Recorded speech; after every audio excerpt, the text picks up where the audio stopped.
The week my father died, my husband took out a $3 million life insurance policy on me. I didn't know that then. I found out 6 weeks later, sitting across from a woman named Helen at Meridian Financial Services, while she slid a manila folder across her desk and said, very calmly, Mems, Lawson, before we proceed with the estate transfer, I need to ask, are you aware your husband listed himself as sole beneficiary on a policy opened in your name 43 days ago? I remember the air conditioning humming. I remember thinking that her blazer was the exact shade of blue as the curtains in my father's hospital room. And then, I remember the sound of my own voice saying, I'm sorry, could you repeat that? She did. I sat very still for what felt like a long time. Then I said, yes. Of course I knew. I didn't know. But something told me. Some quiet, cold part of me that had been paying attention, even when the rest of me was too exhausted to. That the worst thing I could do right now was let her see that. My father's name was Robert Calloway. He built Calloway Structural Engineering from a 2-man operation in a rented office in Columbus, Ohio, into a firm that consulted on bridges, hospitals, and federal infrastructure projects across 12 states. He was methodical, patient, and deeply private about money. He always said that the people who talked loudest about what they had were usually the ones who had borrowed most of it. He also never liked my husband. He didn't say so directly. My father wasn't that kind of man, but I noticed the way he'd go quiet when Owen walked into a room, the way he'd nod at whatever Owen said and then look at me, just for a second, before he looked away. Owen Lawson was charming in the way that certain men are, not because they're warm, but because they've learned exactly how warmth looks from the outside, and they deploy it strategically. He was handsome, well-dressed, good at dinner parties. He could make anyone feel like the most interesting person in the room for exactly as long as it served him. I met him at 31. I was a senior project manager at my father's firm. Owen was a financial consultant brought in to help restructure our billing systems. He was attentive and funny and said all the right things. I was, I think, tired. Tired of being the responsible one, the capable one, the one who always knew what to do. Owen made it feel safe to not know things for a while. We got married 2 years later at a venue outside of Nashville. My father danced with me and held my hand a little too long when he let go. I should have paid attention to that. The first 3 years were fine. Not wonderful, but fine. Owen moved into a consultancy role at Calloway Structural, brought in through a contract arrangement I helped negotiate. Something I later understood he'd maneuvered me into suggesting without ever asking me directly. He was good at that. Planting ideas in my head until I thought they were mine. He made friends with the right people at the firm. Had lunch with our CFO, Gregory, every other Thursday. Played golf with 2 of our senior partners. He positioned himself slowly and quietly, and because he was my husband and I didn't see it as positioning. I saw it as ambition. I thought I admired it. Then my father got sick. Pancreatic cancer, stage 3, diagnosed in February. It was stage 4. The doctors were honest with months. I took over running the firm almost immediately. Dad was in and out of treatment, then mostly out. My brother, Kevin. Wait, no. His name was Callum. Callum lived in Portland with his family and did what he could remotely, but the day-to-day fell to me. I was at the office by 7, at the hospital by 6, home by 9, back at it again the next morning. Owen, during this period, was sympathetic. He brought me tea, he told me to take care of myself. He said all the things a husband says. But he stopped coming to the hospital. The first few times, he had reasons. A meeting ran long, he wasn't feeling well. He didn't want to crowd the room. After a while, he stopped offering reasons at all, and I was too exhausted to push. My father died on a Tuesday in October, a little after noon. I was holding his hand. Owen was in a strategy meeting at the firm. He said he hadn't known it would happen so fast. The grief was like walking through deep water. Everything was slower and heavier than it should have been, and sounds were muffled, and I kept reaching for my phone to call my father before I remembered. There was also an enormous amount of paperwork. Dad's estate was handled by a firm called Alderman & Cole, attorneys we'd used for decades. His financial advisor, a quiet man named Theodore Marsh, had been with him for 30 years and knew where every dollar was. Dad had structured things carefully, the way he did everything. The house in Upper Arlington went to my mother, who had passed 8 years earlier. There was a trust for that eventuality. The firm's partnership structure had provisions. His personal estate, including his investment accounts and a piece of commercial real estate in Cincinnati, was split between Callum and me. Total value, approximately $4.2 million each, not $35 million, but enough. Enough that when Theodore called me into his office 6 weeks after the funeral and placed a document on his desk, I understood immediately why it mattered. Before we initiate the transfer, he said, I want to make sure you've reviewed all active financial instruments in your name. That was when Helen from Meridian came in.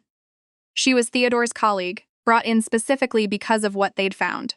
The life insurance policy. $3 million.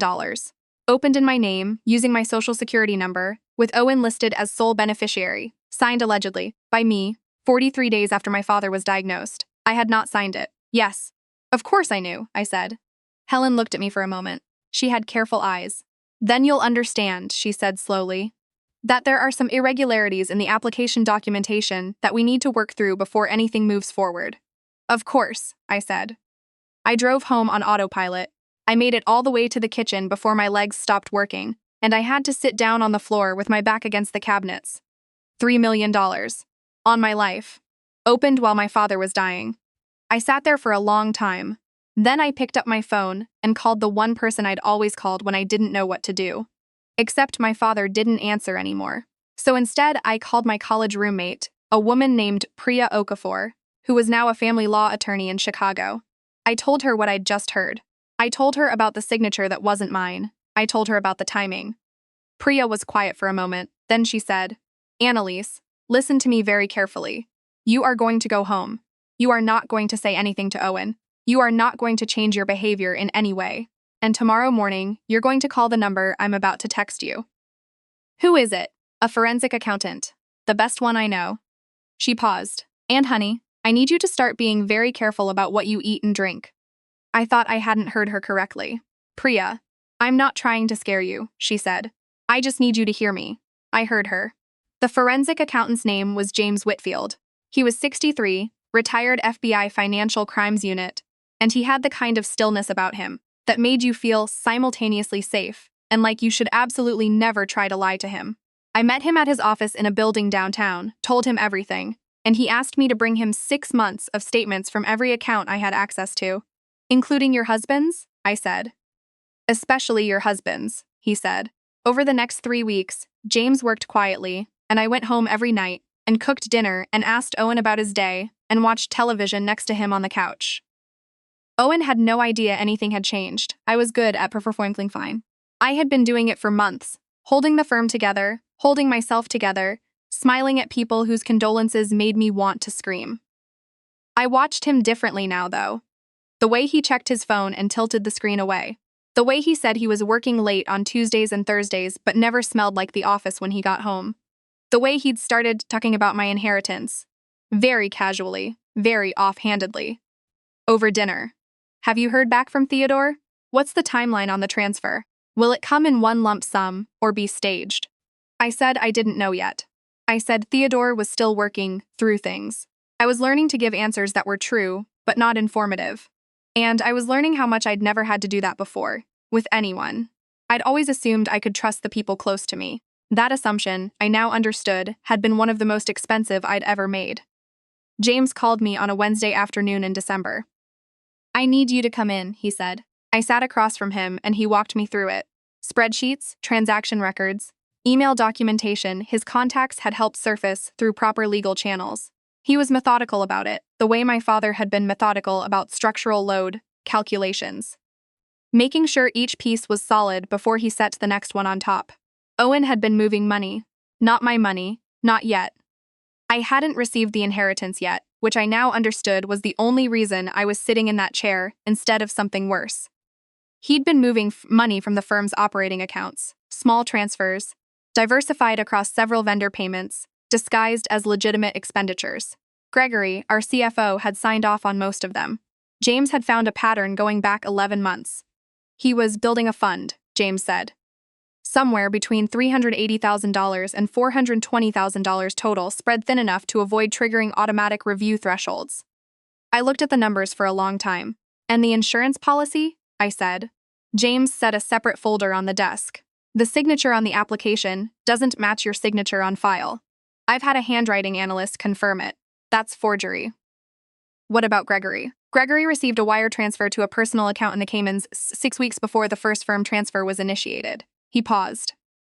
He wasn't a victim, Ms. Lawson. He was a partner. Gregory. Gregory, who had sent flowers to my father's funeral, who had put his hand on my shoulder and said we'd get through this together. Okay, I said. My voice was very steady. I remember being surprised by that. What do I do now? James looked at me. Now, he said, we call the right people. Priya flew in from Chicago. She and James spent 2 days coordinating with each other and with a contact at the State Attorney General's office. There were things that needed to happen in a specific order, documents that needed to be in place, and a window of time we were working within, because the estate transfer was now moving forward, and certain parties were paying close attention to the timeline. I was told, very clearly, to do nothing. I was told not to confront Owen, not to change the locks, not to move any of my own money, not to say anything to anyone at the firm. Priya made me repeat it back to her twice. I understood. I did understand. But I want to be honest about how hard that was. I want to be honest about sitting at the dinner table, watching Owen eat the pasta I'd made, and talk about maybe taking a trip somewhere warm in January, somewhere they have good snorkeling. Do I know how I feel about snorkeling? And feeling something that wasn't grief, wasn't even anger, exactly. It was colder than anger. It was the specific feeling of knowing exactly what someone is and choosing, for a little while longer, to let them think you don't. He said he loved me one night, reaching over to squeeze my hand during a movie we were watching. I squeezed back. I said I loved him too. I was recording the conversation. Callaway Structural had a quarterly board presentation in January. It was a big one. We were presenting to 3 prospective partners on a federal contract bid worth around $28 million. My father had been in the early stages of that bid when he got sick. I had spent months keeping it alive. It was, in some ways, the last real thing he'd handed me to finish. Owen was presenting the financial projections section. He'd been working on it for weeks. He was, whatever else was true about him, good at presentations. The evening before the board meeting, I met with Priya and James and 2 investigators from the Attorney General's office in a conference room at a law firm downtown. They walked me through what was going to happen the following morning. They had coordinated with the FBI Financial Crimes Division because of the forgery element. The forgery made it federal. Are you ready? Priya asked. I thought about my father. The way he looked at me when he handed things off. The specific kind of trust in that look, the kind that doesn't explain itself because it doesn't have to. Yes, I said. The board meeting was in our main conference room on the 14th floor. 12 people around the table, board members, senior partners, the 3 prospective clients, Gregory seated near the far end, Owen at the front with his presentation pulled up on the screen. I sat at the head of the table, where my father used to sit. Owen did his presentation. He was polished. He was confident. He made a joke about Q4 numbers that landed, and the prospective partners smiled.